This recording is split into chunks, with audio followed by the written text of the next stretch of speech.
made our way to Chapultepec. It is larger than Central Park in New York. One of the famous things is the Chapultepec Castle. We're gonna walk around and just do a bunch of exploring. This is mora y queso. Very tasty. Some of these vendors have these whistles that sound kind of like a puma. There it is. My name is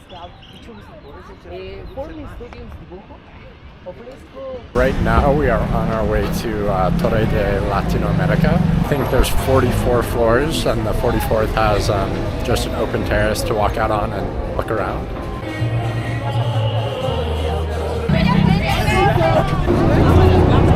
So we are headed on our way to do a tour of a neighborhood called Iztapalapa. So we're at the metro underneath the Palacio Bellas Artes, and Carolina is our tour guide for the day, and there were supposed to be a few other people that joined, but I guess they either slept in or decided they wanted to do something else today, so it's just Carolina and I. But we're going to Iztapalapa. She was explaining that it is one of the largest areas with 1.8 million inhabitants out of actually just 9 million that are in Mexico City.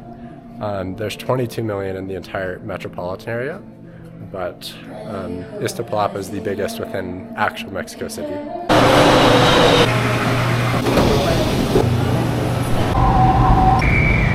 We got off at the last station called Constitucion de 1917, and it's about 20 kilometers from the downtown center area. And Carolina was explaining that between 1960 and now, Iztapalapa has gone from about 20,000 residents to over 1.8 million. Those are the cable cars that we're going to be getting on, and that's going to take us to Iztapalapa.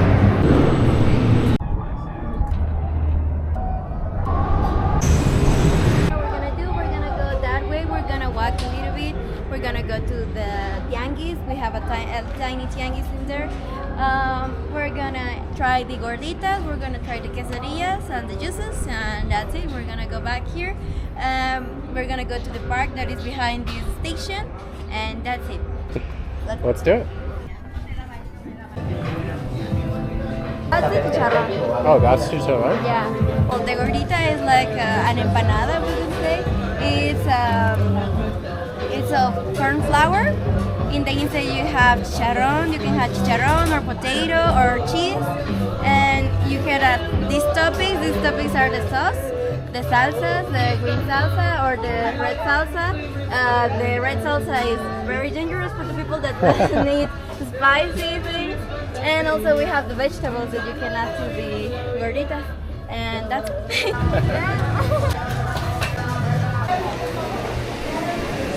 So in here we have the quesadillas, and over here we have the juices.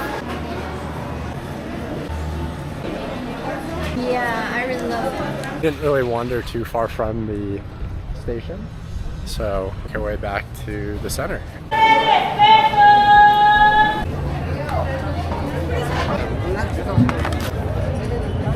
As you can see on all sides of the Palacio, people are out and about with signs and flags.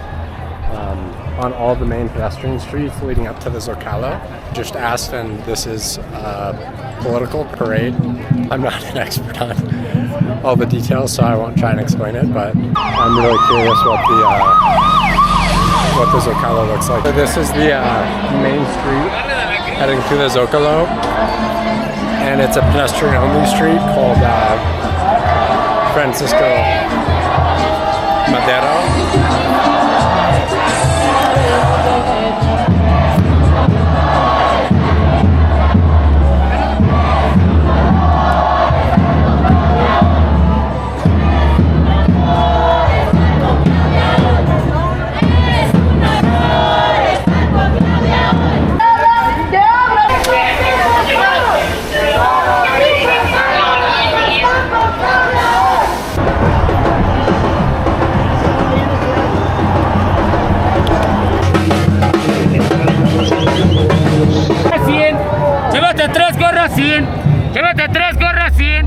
I just stopped by the hostel really quickly. I was just talking to Luis about everything that's going on today. And I asked him about the different parties, and he said there's really only two. And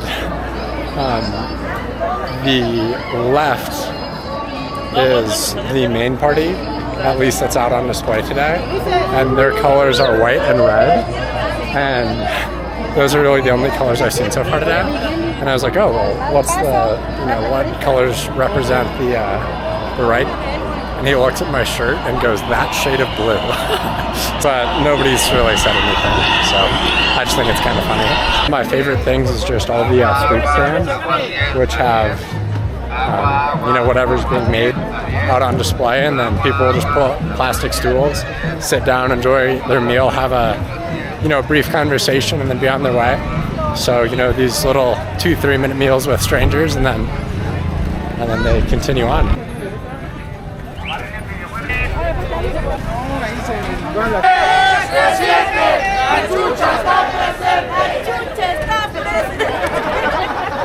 Okay, moment of truth. We've made it through the madness. Can I get my... I don't have a sign to wave around, but I can wave around my laundry. Aquí nos vamos a incorporar a la derecha, compañeros, por el campo.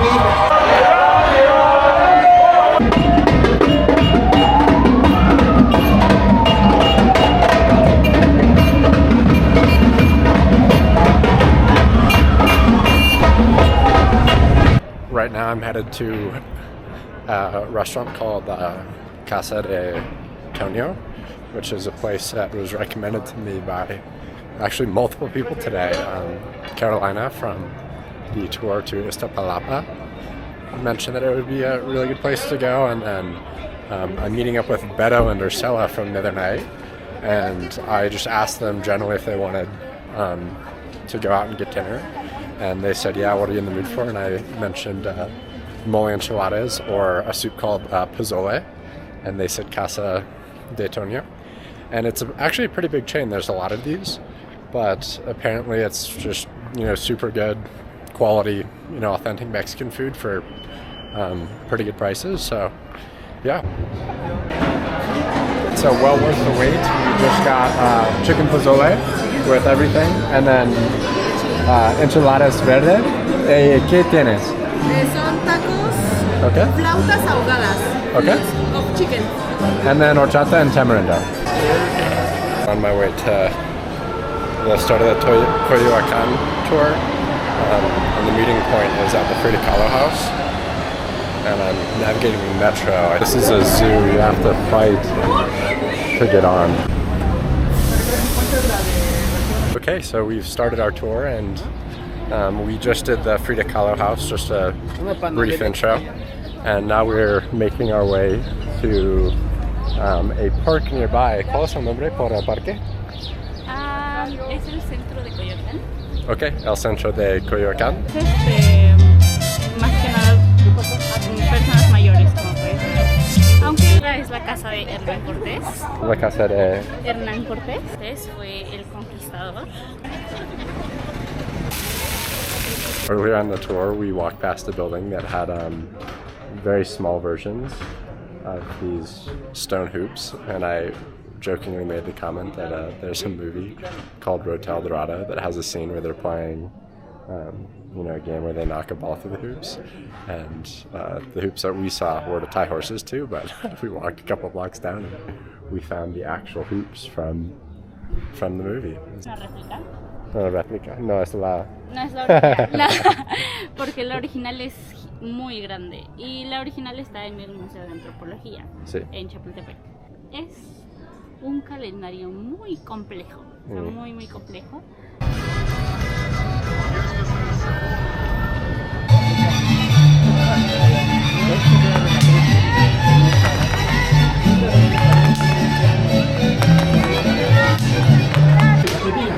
¡Cállate, ven, Brian! Vamos, compañeros, aquí está Juanita, y ahora ya no está. La voy a volver a crecer, porque ahora ya está más pesada. ¡Fuerte el aplauso, Brian! We're trying esquites, which is essentially this corn kernel mixture, and then mixed with just Doritos. All right, so here's an up close look. So walking around the main park here in Coyoacan at night. This has to be my favorite place so far in Mexico City. It's in the southern part of the city, but the square is filled with people. I maybe mentioned earlier that just in general, the streets are a lot like cleaner, less crowded. Even like the little, food tents are cleaner, nicer, more well-maintained. The food smells really good. They've got all sorts of meats. They've got gorditas, they've got elotes, they've got crepes, they've got tacos, of course, they've got flacuyas, if I'm saying that right, they've got burgers, they've got banderillas, they've got all sorts of meats from Argentina, from Venezuela, they've got esposados, they've got, I don't know if I already said churros, but the point is they've got just about everything you could imagine. They've got refrescos, aguas frescos, with all sorts of different types of fruits. There's live music being played. There's mimes walking around. There's, this guy's playing his trumpet. There's all sorts of things going on. There's like these fried plantains. There's hotcakes. There's waffles. There's buñuelos. What else? I mean, these are these aguas frescas with dried ice, so it's bubbly, and then they put these different rims on top, so like tahini or other like sugary sweet toppings for the rim, like you put on a cocktail. There's a place called Los Picosas that is doing really tasty tacos. There's another crepe place. There's a burger spot. There's something called marquesitas, which I think is similar to a crepe, but the presentation is just a little bit different. It's like rolled up, but that's the marquesitas place. And there's multiple streets. So this whole, I guess, 3-street section just right outside the main park is lined with these street vendors. It's a Saturday night, and just walking around, just the atmosphere is great. The smells are incredible. The sound of the live music, the kids laughing, the parents talking, the families doing whatever they're doing, the tourists doing their thing is pretty awesome. There's this place called Tacos a la Parrilla, which smells just absurdly good. There's hot dogs. There's this stand called choripanes argentinos. I don't know what a choripano is, but yeah, I think by far this is my favorite section of Mexico City so far. There's a stand called Crepelandia, and the entire street on my right shoulder is in line just for Crepelandia, so that place must be absurdly good. So the street I'm on is called Tema, but I think if I had to rename it, it'd be If You're Selling, I'm Buying, because I just can't stop trying things, even though I'm really stuffed. Things keep catching my eye, and I go over and my wallet is just drained. I've got about an hour and a half until I need to take an Uber to a big bus station called Tapo, and I'm going to be heading to a town about an hour and a half, 2 hours east of Mexico City called Puebla. Puebla is actually home to one of my favorite dishes, which is anything mole, whether that's chicken mole enchiladas, and Puebla is where mole was first made and first presented as a dish, and it's one of the more, I guess, iconic Mexican dishes.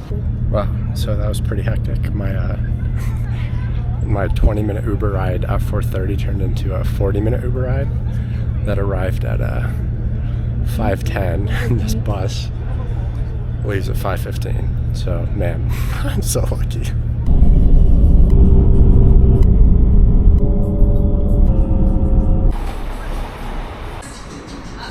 I just checked into the hostel, and the girl at the front desk mention that there's this really good place called Comal that's open for dinner near the main Zocalo. And of course I'm gonna go for the mole enchiladas tonight, but she also mentioned, and you can also just read about this, there's a really famous dish called chiles en nogada, which is essentially chilies filled with a mixture called picadillo, which is a hash of meat and dried herbs, and then it's topped with walnut sauce and then pomegranates. So it is red, white, and green, which is the color combination of the Mexican flag. So tonight I've got mole enchiladas, specifically mole poblano and possibly pipian, which is a different type of sauce. But I think the next 48 hours I'm basically just going to be trying as many different types of mole and chiles en nogada as possible. Alright, so they had an option on the menu for basically like a combination plate, and it's 3 different types of mole, and one is mole poblano, which is the most famous, and then the other 2 are pipian verde and pipian rojo. And pipian is essentially a type of sauce that is made of pureed greens and then thickened with crushed pumpkin seeds. So there's a green version and a red version.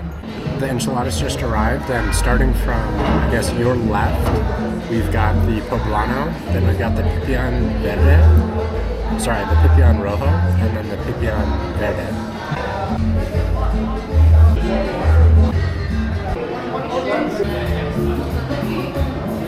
The mole enchiladas made me extremely happy. My favorite's the poblano. I think it's absolutely delicious, and I think I'm just gonna stick to the poblano and go to all the top restaurants that do mole well, which I think is all of them.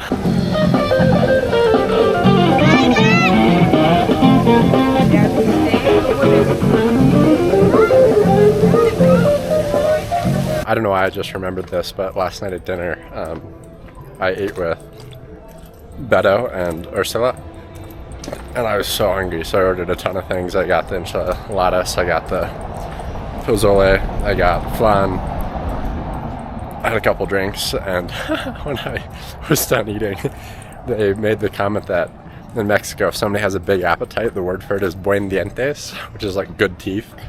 But I just thought it was really funny because I definitely have buen dientes.